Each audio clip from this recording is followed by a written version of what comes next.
कृष्णा जी, आज मैं बहुत हैवी फील कर रही हूँ। पता नहीं क्यों, लेकिन सुबह से एक अजीब सी बेचैनी है।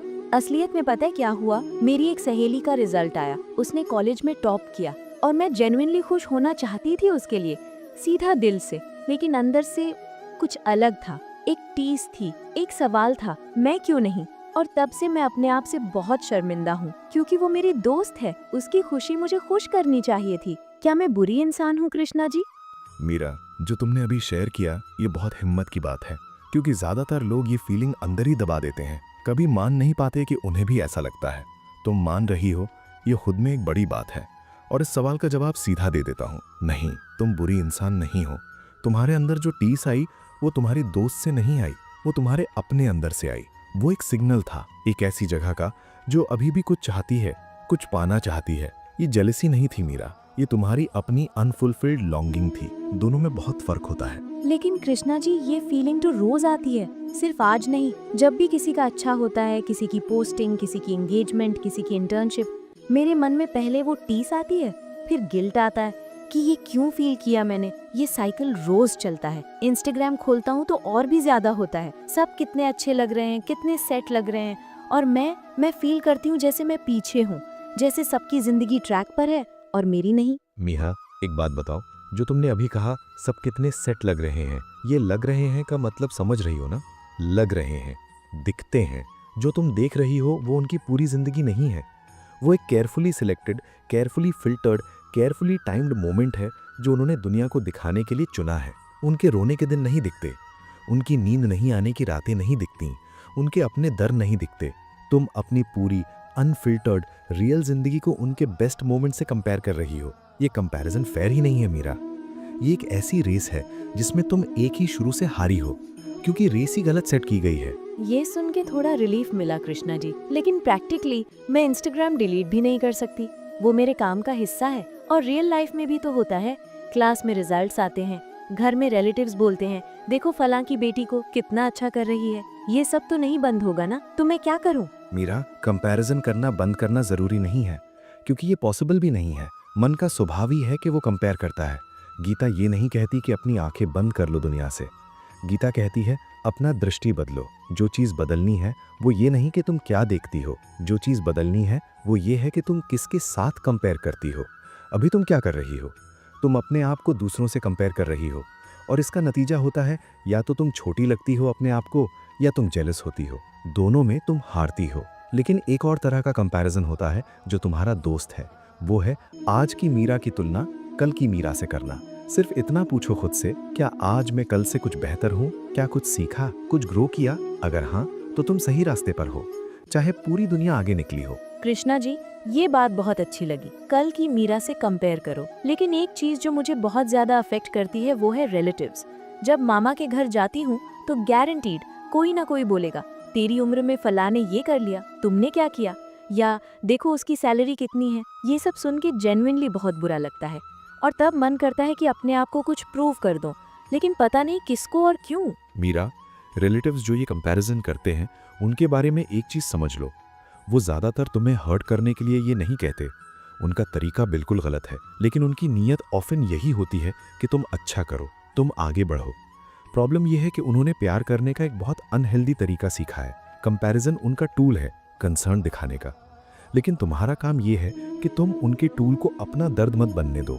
जब कोई कहता है फलां को देखो, तो अंदर से एक सवाल पूछो खुद से, क्या मैं उनकी जिंदगी जीना चाहती हूँ? ज्यादातर बार जवाब होगा नहीं। तो फिर उनका रास्ता तुम्हारा बेंचमार्क क्यों हो? और एक और चीज, जो लोग दूसरों को बार बार कंपेयर करते हैं वो खुद अंदर से बहुत इनसिक्योर होते हैं। ये उनका डर है, तुम्हारा नहीं। उनका दर्द तुम्हारे कंधों पर मत उठाओ। वाह कृष्णा जी, ये उनका डर है, तुम्हारा नहीं। ये एक लाइन बहुत कुछ बोल गई। लेकिन एक चीज और पूछनी थी। समटाइम्स मैं अपने ही सर्कल में फील करती हूँ कि मैं पीछे हूँ। जैसे मेरी दोस्त ने ऑलरेडी जॉब ले ली, दूसरी की एंगेजमेंट हो गई, तीसरी का अब्रॉड का प्लान कंफर्म हो गया, और मैं हूँ कि अभी भी सब फिगर आउट कर रही हूँ। इस उम्र में इतना प्रेशर क्यों लगता है कि सब कुछ एक साथ हो जाना चाहिए? मीरा, ये जो प्रेशर तुम फील कर रही हो, सब एक साथ हो जाना चाहिए, ये एक मिथ है जो सोसाइटी ने क्रिएट किया है। कोई एक टाइमलाइन नहीं होती जिंदगी की। किसी ने 22 में जॉब ली, किसी ने 28 में अपना बिजनेस खोला, किसी की शादी 24 में हुई, किसी ने 35 में अपनी सही कंपेनियन ढूंढी, किसी ने 19 में अपना पैशन जाना, किसी ने 40 के बाद अपनी असली कॉलिंग डिस्कवर की, और दोनों एक जैसे सक्सेसफुल हुए अपनी अपनी जगह, अपने अपने वक्त पर। जिंदगी कोई रेस ट्रैक नहीं है जहां सब एक ही जगह से उठते हैं, एक ही डिस्टेंस दौड़ते हैं, एक ही फिनिश लाइन पर आते हैं। हर इंसान का अपना ट्रैक है, अपनी डिस्टेंस है, अपनी टाइमिंग है। गीता इसमें बहुत क्लियर है। श्रेयान स्वधर्मो विगुणः पर धर्मात् स्वनुष्ठितात्। अपना स्वधर्म, अपना रास्ता, चाहे स्लो लगे चाहे छोटा लगे, दूसरे के सही चले हुए रास्ते से बेहतर है, क्योंकि वो रास्ता तुम्हारा है और तुम्हारा रास्ता सिर्फ तुमसे ही चला जा सकता है। ये सुन के दिल को सुकून मिला कृष्णा जी। लेकिन मैं ऑनेस्टली पूछना चाहती हूँ, क्या कभी ऐसा भी हो सकता है कि कंपैरिजन से कुछ अच्छा भी निकले? मतलब क्या ये बिल्कुल ही बुरी चीज़ है? कभी कभी लगता है कि दूसरों को देखकर ही तो मुझे पता चलता है कि मुझे क्या करना है। बहुत गहरा सवाल पूछा तुमने मीरा, और जवाब हाँ है। कंपैरिजन हमेशा बुरा नहीं होता। दो तरह का कंपैरिजन होता है, एक जो तुम्हें नीचे खींचे और एक जो तुम्हें ऊपर उठाए। पहला वाला है, वो इतनी अच्छी है, मैं इतनी बुरी हूँ, ये टॉक्सिक है। ये तुम्हारी एनर्जी लेता है, तुम्हारा कॉन्फिडेंस लेता है, तुम्हें छोटा करता है। दूसरा वाला है, वो ये कर सकती है तो मैं भी कुछ इस तरह कर सकती हूँ, अपने अंदाज में। ये इंस्पिरेशन है, ये तुम्हें फ्यूल देता है। फर्क इतना है, पहले में तुम कंपेयर करके खुद को जज करती हो, दूसरे में तुम कंपेयर करके खुद को इंस्पायर करती हो। जब भी कंपैरिजन आए, एक पॉज लो और पूछो, ये मुझे नीचे खींच रहा है या ऊपर उठा रहा है? जवाब खुद तुम जान दो। और अगर नीचे खींच रहा है तो वो कंपैरिजन छोड़ दो, वो तुम्हारा नहीं है। Toxic comparison versus inspiring comparison, ये डिस्टिंक्शन बहुत काम की बात है। और मैं सोचती थी कि कंपैरिजन एक ही तरह का होता है। कृष्णा जी, एक लास्ट चीज, जो लोग बहुत ज्यादा कंपेयर करते हैं उनके लिए कोई एक प्रैक्टिकल चीज बताओ जो वो रोज कर सके, कोई एक हैबिट जो इस साइकिल को तोड़ने में हेल्प करे। मीरा, एक बहुत सिंपल लेकिन बहुत पावरफुल प्रैक्टिस है।